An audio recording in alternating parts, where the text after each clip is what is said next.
This is my Sports Development 3 assignment. Sports Development 3 assignment 3. First I will talk about Sportivate.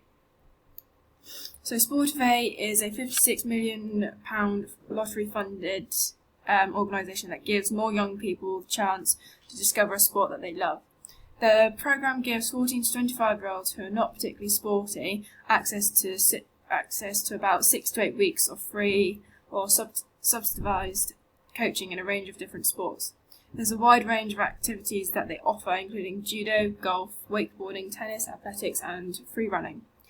During the 6 to 8 week programme, those taking part can work towards an event or personal challenge, and when the free or low cost coaching is finished, they will be supported to continue playing that sport. It was launched in June 2011 as a 4-year programme aimed at 14 to 25-year-olds, but due to its success, it managed to get additional funding of £10 million per year and has been invested, allowing the programme to run until March 2017. From September 2013, Sportivate is extending its age range so that 11 to 13-year-olds can also take part. Sportivate is inclusive and targets a variety of young people, including those who have a disability and people from black or minority ethnic groups. The Youth Sports Trust is a charity that believes every child has a right to be physically active throughout quality PE and school sport.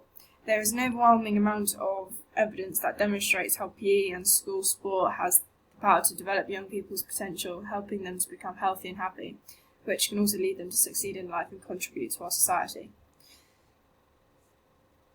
It works on the well-being, so their work builds the foundations of movement within children, equipping them with the confidence, competence and enjoyment of sport needed for a lifetime of activity, and good physical and emotional health. Also works with leadership, so they support the personal development of young people and their progress at school, as well as preparing them for challenges of life ahead.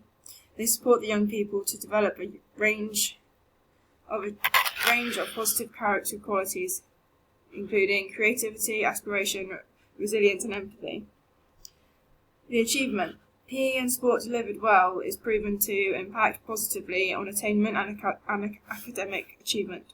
It can engage young people in learning and supporting the development skills needed for success in and out of the classroom, so things like communication, teamwork and self-management.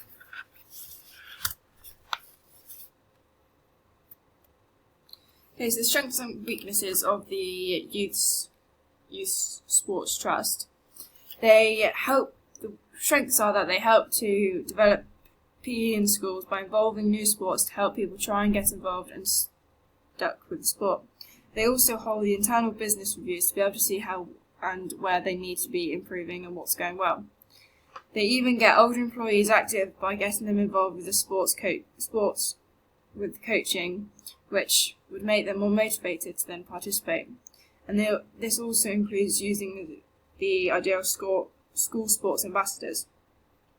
However, the weaknesses are they may have many issues with government cuts, so they will not always be funded to do the work they do. So as they are a very independent company, they might find it hard to pay for the different sports and coaches, which will mean that people might not work for them anymore because they cannot afford to live off the pay they're on. Okay, so the strengths and weaknesses of Sportivate. So the strengths are the organisation have created a lot of new jobs, which come to a total of around 400,000 new jobs just through this organisation, and a lot of people who take part in the Sportivate schemes have reduced the risk of health issues. They put money towards improving facilities, so in many areas, many facilities may be roughened out, run down. They put that money towards improving these so more people will want to turn up and use them. And it helps get the children involved with sports by lowering the signing on fees. So a lot of people would love to play sport, but their parents may not be able to afford it. With this organisation, that means that is not an excuse to not be active. The weaknesses are, however, they mainly rely on fundraising and money through the National Lottery. If this all stops, the organisation will not be running anymore, as there are not a huge amount of ways they would get the money. So if we were to compare and contrast them, the youth sport trusts are independent and required to get relationships between different countries. They both look at the development of younger generations to be able to create new athletes. The youth trust works more with the younger people and younger participants who are still in primary school years at secondary, whereas Sportivate looks at the later years of secondary and college. However, they are both trying to increase disability sports to allow everyone to take part in all sports.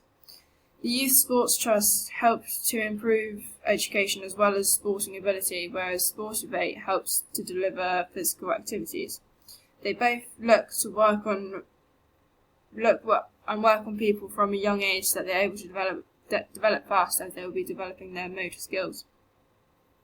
However, they both could use some improvements. So the Youth Sports Trust could potentially get a permanent way of being able to fund their objectives, so that if anything were to happen, they can still run their organisation.